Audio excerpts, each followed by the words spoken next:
அடுத்ததாக கவிதைக்கரை வினி அவர்கள் தங்களுடைய கவிதையை பகிர்ந்து கொள்வார். வாங்க ஐயா, வினி ஐயா வாங்க ஐயா.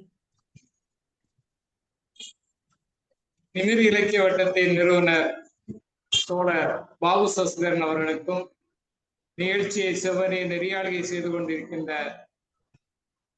சகோதரி சேரா அவர்களுக்கும், நிகழ்ச்சியை தலைமை தாங்கிய எங்க ஊர்க்காரர் பால்தங்கம் அவர்களுக்கும் மற்றும் என் போன்ற கவி பெருமக்களுக்கும் மாலை வணக்கம் சொல்லி, எனக்கு பிடித்த கவிதை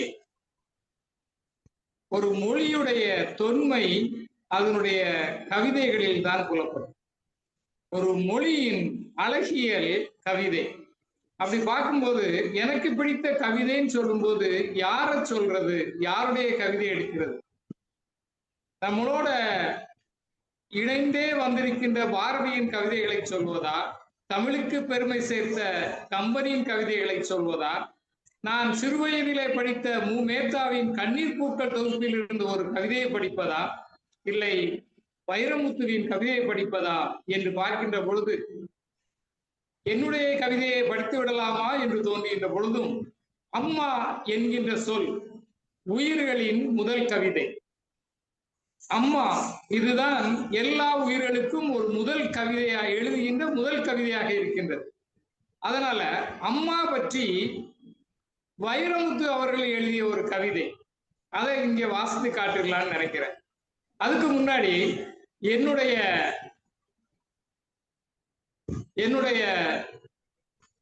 கவிதைக்கரை என்ற முதல் கவிதை தொகுப்புல அம்மா பற்றி ஒரு கவிதை எழுதியிருந்தேன். அதுல இருந்து ஒரு சில வரிகள், முழுதா இல்ல, ஒரு சில வரிகளை வாசித்துட்டு, ஐயிரு திங்கள் என்னை சுமந்து என் உரு அறியாது என்னை நேசித்து, ஐயிரு திங்கள் என்னை சுமந்து என் உரு அறியாது என்னை நேசித்து, உன் உரு பகிர்ந்த என் அம்மானி, உன் உரு பகிர்ந்த என் அம்மானி அப்படின்னு அம்மாவை பற்றி ஒரு கவிதையில தொடங்கி இருப்பேன்.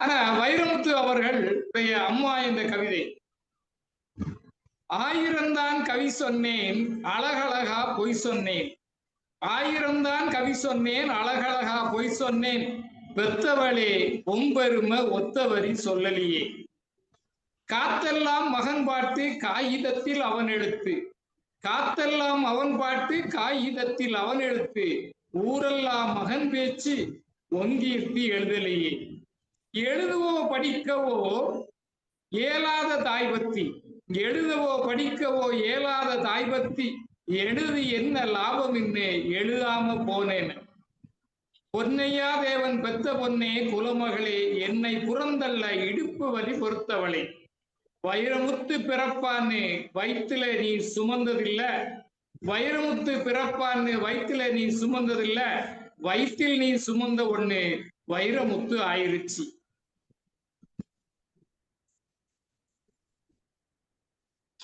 கொத்தமல்லி வறுத்து வச்சு குறுமிளகா 2 வச்சு, சீரகமும் சிறுமிளகும் சேர்த்து வச்சு நீர் தெளிச்சு, கும்மி அரைச்சி நீ கொலகொலன்னு வலிக்கையிலே அம்மி மணக்கும் அடுத்ததொரு மணமணக்கும், அம்மி மணக்கும் அடுத்ததொரு மணமணக்கும், திக்க திக்க சமைச்சாலும் தித்திக்க சமைச்சாலும் திட்டிக்கிட்டே சமைச்சாலும், கத்திரிக்காய் நீரடியும் கருவாடு தேனொழுகும், கோழி குழம்பு மேல குட்டி குட்டியா மிதக்கும் தேங்காய் சில்லுக்கு தேகமெல்லாம் எச்சி ஊறும் அப்படின்னு இந்த முழு கவிதையை வாசிக்கலைன்னா ஒரு நீண்ட ஒரு கவிதை, ஒரு தாயோடு உள்ள அந்த பந்தத்தை அவர் இதில் அழகாக வடித்திருப்பார். ஒரு கவிதை அப்படின்றதே தன்னுடைய உணர்வுகளை அழகாக கொடுக்கிறது தான். அப்ப எனக்கு பிடித்தது அப்படின்னு சொல்லும் போது என் உணர்வுகளோடு என்னை ஈர்த்த கவிதைகளைத்தான் நம்ம இப்படி பாட முடியும் இல்லையா? இதற்கான ஒரு தளத்தை அமைத்து கொடுத்து இங்கே கவி பாட எல்லோரையும் அழைத்தமைக்கும் என்னுடைய நன்றியை தெரிவித்து அமைகிறேன். நன்றி, நன்றி. சிறப்பு, சிறப்பு கவிதைக்கரை வினி அவர்கள். உங்களுடைய அம்மா பற்றிய நீங்கள் எழுதிய ஒரு கவிதையும், வைரமுத்து அவர்கள் எழுதிய கவிதையும் எங்களோடு பகிர்ந்து கொண்டீங்க. இது ஒரு சிறப்பான வைரமுத்து அவர்கள் எழுதின இந்த சிறப்பான கவிதைய வந்து அவர் வாசிக்க வந்து கேட்டுருக்கோம். அவ்வளோ ஒரு நெகிழ்ச்சியான ஒரு கவிதையா இருக்கும். எங்க அம்மாவுமே கேட்பாங்க, "எல்லாத்துக்கும் கவிதை எழுதுற, கல்லுக்கு எழுதுற, எறும்புக்கு எழுதுற, காக்காக்கு எழுதுற, எனக்கு மட்டும் ஏன் கவிதையே எழுத மாட்டேங்கிற?" அப்படின்னு அம்மா கேட்டுருக்காங்க. அம்மாக்காக நான் எழுதினது ரொம்ப குறைவு தான். அப்பாவ பற்றி நெறைய கவிதைகள் எழுதியிருக்கேன். ஆனா, அம்மாக்காக வந்து 1ஓ 2ஓ கவிதைகள் தான் எழுதியிருக்கேன். அது அம்மா எப்பவுமே என்கிட்ட கேட்பாங்க. "எல்லாருக்கும் கவிதை எழுதுற, எனக்கு மட்டும் எழுதவே மாட்டேங்கிற" அப்படின்னு.